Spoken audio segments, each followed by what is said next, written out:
Spells are a huge part of D&D 5th edition, with virtually all classes getting access to some form of spellcasting. Beyond the full casters like Wizard and Cleric, there are partial casters like Paladin and Ranger. And even classes like Fighter and Rogue have certain archetypes that give them some spells. Hell, even the Barbarian has options that give him some Druid-type magic. But not all spells are created equal. Some spells function better than others. Some look good when you first read them, but then once you actually try them out in-game, they're underwhelming or rely too heavily on stipulations. It can be disappointing when you want to use a spell, but you have to pass on it because it's simply not a viable option. It's such a bummer when a spell's theme appeals to you, it fits your character concept, but its poor design makes it an impractical hassle.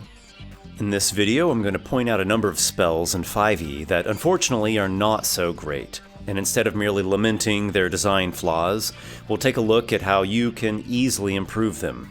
If you're a DM running a campaign, I encourage you to consider using these revised spells. Your players will be glad to play the characters customized the way that they envision them. And in the end, these revised versions don't provide the characters with any additional power. They simply bring underpowered or overcomplicated spells up to being on par with the other spells. Besides, even if we're strictly talking about power, monsters and enemy NPCs use the same spells too, so it goes both ways. I'm going to cover these from lowest to highest level, so let's crack open our spell books. Blade Ward. 5e has some great cantrips, from Minor Illusion and Prestidigitation to Ray of Frost and Toll the Dead, many others. Blade Ward is not a great cantrip. The general dodge action is a better choice for when you need to go on the defensive. There are a few very specific character builds that can take advantage of Blade Ward, but you could say the same for pretty much any spell, so that's no justification. Really, is there any common situations in which it's worth spending your action to get resistance to bludgeoning, piercing, and slashing? Like, you have to walk through a trap room full of shooting spikes and spinning blades? Or, I don't know. Let's revise it a bit and make it actually worth casting. In the revised version, the duration is concentration up to 1 minute. You gain the resistance against the first instance of bludgeoning, piercing, or slashing damage, and if you keep the concentration going throughout the spell's duration, you can use your reaction to gain resistance again. So this gives you an interesting decision. You can concentrate on Blade Ward, or you can concentrate on a different, probably higher level concentration spell. As well, it's something that doesn't keep burning your action up every single turn. Furthermore, using your reaction gives another decision point there. Do you want to use your reaction for Blade Ward, or do you want to save it for something else, like Shield or Absorb Elements, or even opportunity attacks for Eldritch Knights, or in the case of other melee-type mages? Next we have Friends. This spell should actually be called Enemies. It gives you advantage on charisma checks like Performance, Persuasion, Deception, and Intimidation against target for up to a minute, after which the spell ends. The target knows that you just influence its mind, and it automatically becomes hostile to you. Problems are all over the place on this one. It seems to be something that you would use in a quick interaction scene to persuade or bluff an NPC, then you quickly move along before they realize what you did. But you still have to spend your action, and you have to make somatic gestures and apply a bit of makeup to your face. Imagine Obi-Wan Kenobi telling the stormtrooper, "These are not the droids you're looking for," while putting rouge on his cheeks. And then like 30 seconds later, the stormtroopers automatically realize that they were duped, and they go zooming right after Obi-Wan, Luke, and the droids. Of course, you can use an arcane focus in place of the material component in this case, but then you're still waving a wand or a staff around while you're gesturing. It's just an awkward spell, and the drawback is too severe. So I've reorganized Friends a bit here. For the duration, you have advantage on all your charisma checks. Any creature that observes you doing this can make a wisdom check against your spell DC. If the creature succeeds, then it's aware that you are using magic to influence it and everyone else. The consequences of this are up to the DM, but I would imagine that in most cases, whatever benefit you were gaining from your magically enhanced charisma probably crumbles away in your fingertips and backfires on you. So this gives, again, an interesting choice for the caster to make. Do I want to just use my skill as is, or do I want to go with a high risk, high reward type of situation, get the advantage, really go for something great, but if they figure me out, my cover is going to be blown and they'll probably all be pissed at me or not trust me anymore, or maybe if they're that hostile, attack me. Moving on to True Strike, possibly the worst spell in 5th edition. If not the worst, it's right up there at the top. I do appreciate how the developers wanted to make a divination cantrip, but sadly, this one is just a flop.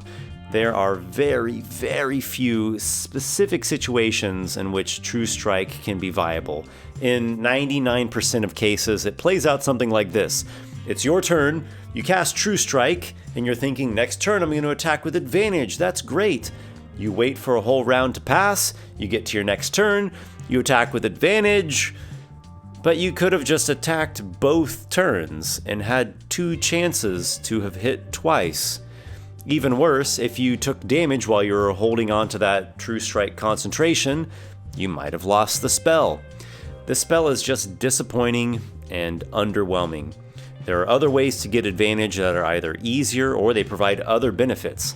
Minor Illusion immediately comes to mind, and it provides a ton of other potential uses along with it. The main problem with True Strike is that it takes your action to cast it. We can't make it a bonus action and a cantrip, so we're going to have to move it up to a 1st level spell. It's kind of sad to lose a divination cantrip, but you know what?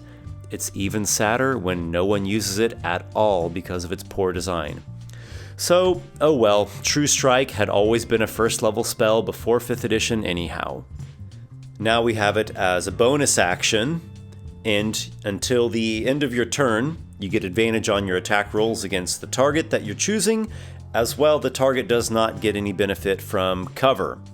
An additional detail that I added on here is that once you cast True Strike, you can still combine it with spells of 1st level or higher. Otherwise, I think it really wouldn't quite be so good because then you could only use it on weapon attacks and cantrips. So here you could use it along with, say, Scorching Ray. Moving out of cantrips, we come to Witch Bolt. Witch Bolt is a great example of a spell that just has too many stipulations. It takes an action to cast, it has a range of only 30 feet, you have to hit with a spell attack or it doesn't work at all, it requires your concentration, you have to spend your action every turn to keep dealing its damage, and the target has to stay within that 30-foot range or else the spell ends. Unless you're combining Witch Bolt with other customization options, such as ways to gain advantage on that first attack, melee ally to threaten the target from moving away, the spell Sniper Feat to increase its range, it's just not worth it. There are just so many other practical and more effective options when it comes to damage spells. This one actually didn't take too many tweaks to get it up to where it needs to be. The first thing I did was I extended its range to 60 feet. I then reworked the wording so that if you do miss with that first shot, you can keep trying to shoot again as long as you're concentrating on it. Then once you finally do hit a target, then you get the sustained arc of lightning between you and it. You could also, if you really wanted to, shoot a second target and get a second sustained arc of lightning. Then on each of your turns, again, you use your action and you automatically deal the damage to one of the targets with which you have an arc. I changed the damage to 2d6 instead of 1d12, which is just a tiny hair stronger, but there's another reason why I did this. It's because I wanted the automatic damage to be able to increase through upcasting, but it was too powerful if both the initial and the automatic damage went up by a d12 each level of upcast. So now the initial goes up by 2d6 and the automatic goes up by 1d6 for each slot after first level. Going into second level spells, we have Barkskin. 5th edition made an important stride in attempting to balance the power of spellcasters by implementing the concentration mechanic.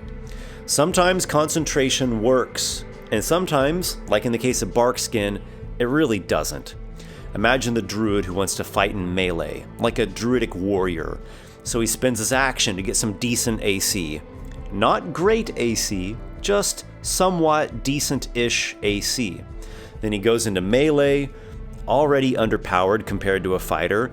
Then he gets hit, like you do in melee, and he has to make a concentration check to maintain his magic AC that he cast so that he could be somewhat more effective in melee. And when he does fail the concentration check, his AC just goes back down. Then also imagine telling him that you can't use Barkskin and Flame Blade at the same time. We'll get to Flame Blade in a second. That's right, you're telling the druid you cannot use up 2 of your actions and spend 2 of your spell slots to get a whole 16 AC and a chance to deal an average of 10 damage with your melee attack? I can hear him crying tears of sap just now. Barkskin does give druids a better AC when they're in beast form, which is a nice benefit to it. This is, of course, as long as they first cast it in the humanoid form, then wild shape. It is pretty nice, but we're stuck with the same problem of not only spending your actions in your spell slots, then you're just going to lose it once you get into melee, and eventually you'll fail that concentration check. Compare Barkskin to Mage Armor. Mage Armor is a first level spell. It lasts for 8 hours and does not require concentration.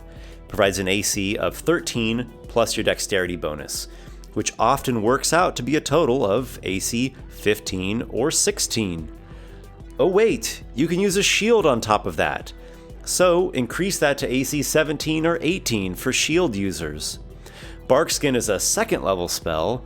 It lasts only 1 hour and it does require concentration and just gives you a static minimum AC of 16, regardless of whatever armor or shield you're using.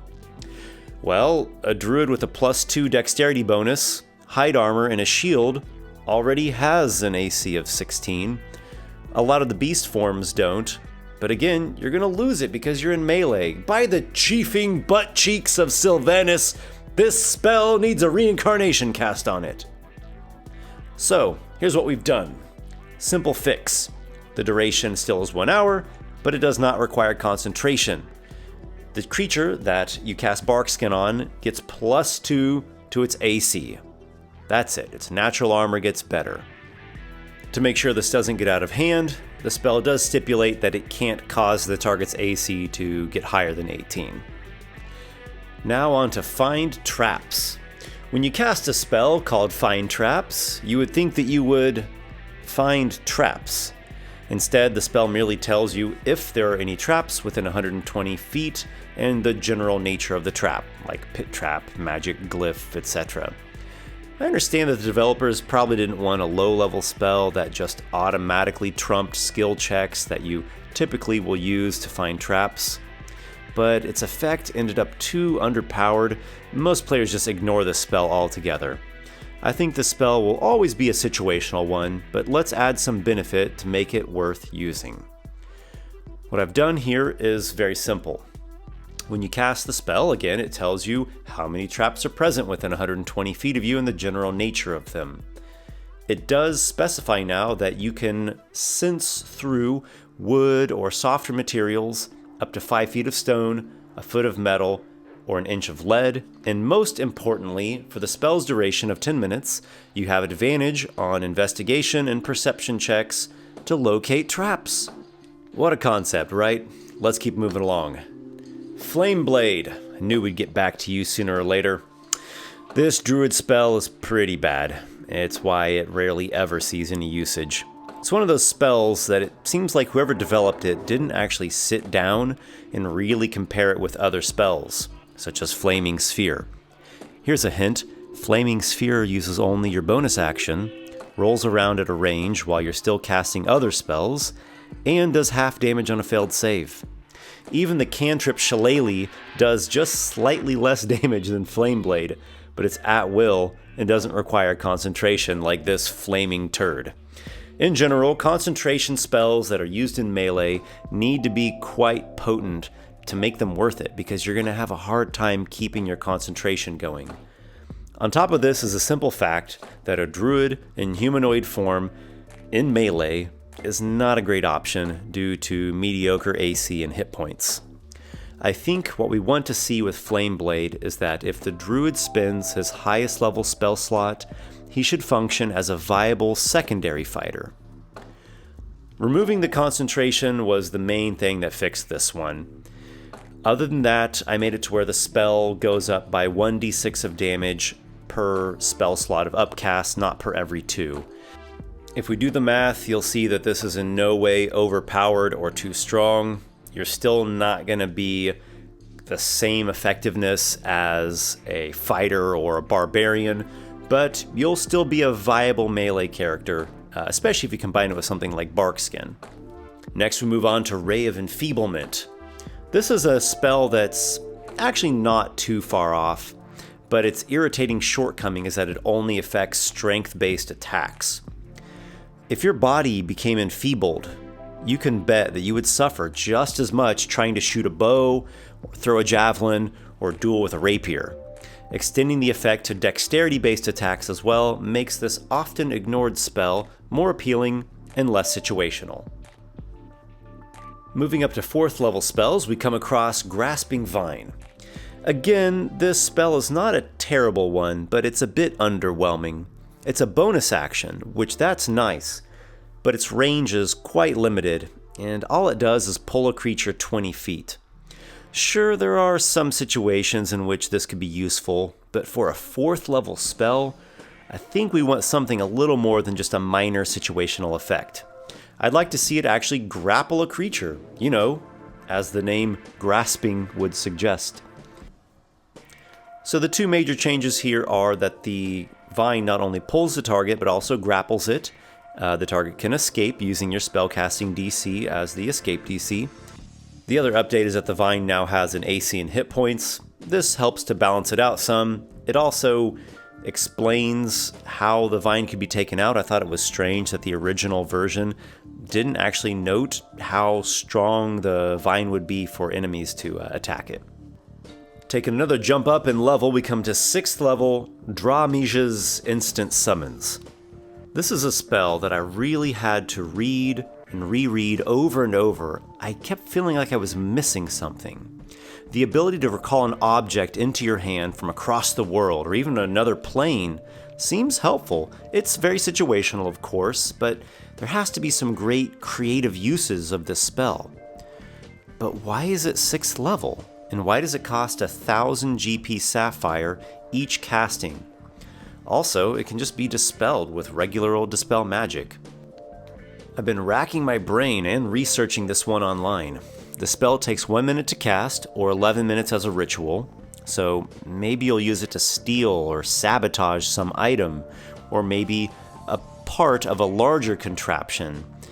But you have to get direct access to it for the whole time that it takes to perform the spell.